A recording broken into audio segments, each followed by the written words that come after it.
Alright, boys and girls, we are doing a electronic ignition on a C, that's Charlie, 60 Chevy with a 366 from 1975. And I called around to my local places here and nobody sells me a electronic ignition assembly for that year with the 366 in a 1975 Chevy C60. That's Charlie 60. So I called Summit Racing. They do have one. They're selling me the PerTronix 1181, and also they gave me a new coil. I don't have the coil in front of me here, but I just want to go over a couple things that they don't show in other videos. One is you can see my part number on this particular distributor is actually wrapped. It's right here. It's a see if I can get the light to work with me here. You can see the number, and then it says Delco Remy on the tag. So if you're looking for a number, or they want you to get you a number, you're going to have to either pull the distributor out or find a way to find out that number, and hopefully it's still on there. That's a great place to put it because it's not gonna get scratched off. And if you have the distributor out, it's a good place to put it. If you don't have to get the distributor out, it's going to be tough to get the number off. If you need the number, you could probably use this number as a reference. So this particular distributor, I don't know if we're going to be able to see it, but it has the notch, and then I kind of got it halfway together here already, but I don't have it fully together. But I just want to point some things out that may help somebody down the road. So that's on there. That's where the points were. What I wanted to point out is that on the top of the advancement here, you're going to see a square hole on the top here and a round hole on the bottom. And this is a mechanical advance. And they wanted to make sure that it wasn't so much on this particular model, this the 1181, but it was on the 1165, I believe, that there's a notch on the new magnetic pickup. They wanted that towards the square, but I don't think that's that important on the on the 1181, but I did just do it just to be on the safe side.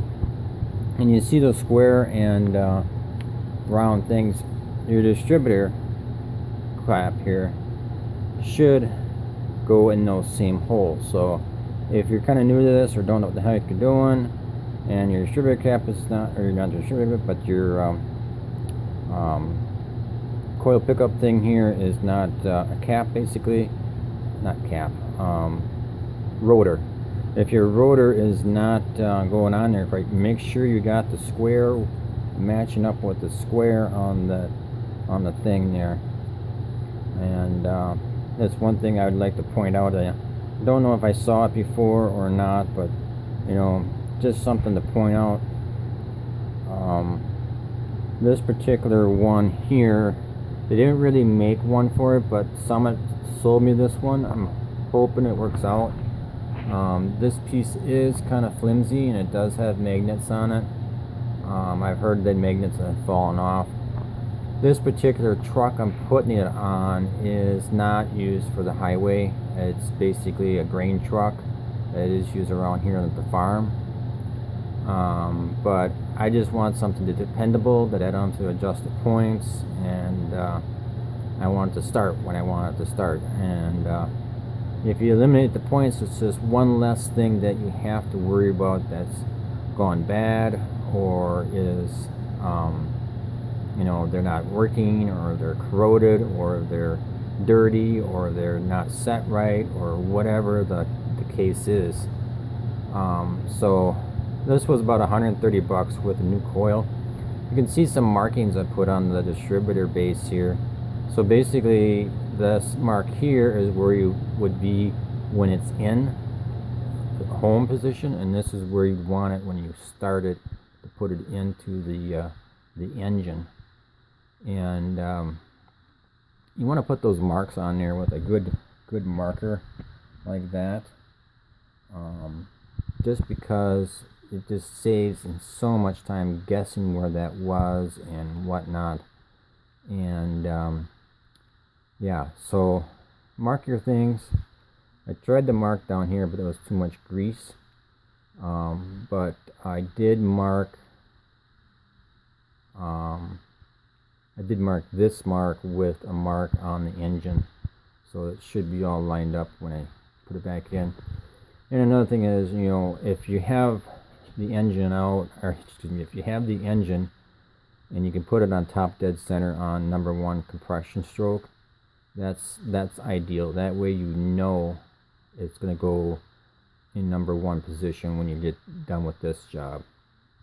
So I just wanted to point out a couple things. The different notches on top, where your distributor goes, marking, and the part number on this particular distributor, where you might find it on an older distributor. So if you're looking for those, or if you want any more questions, Summit Racing has helped me in a lot of difficult situations with electronic ignitions. But hope this helps you out. Thank you.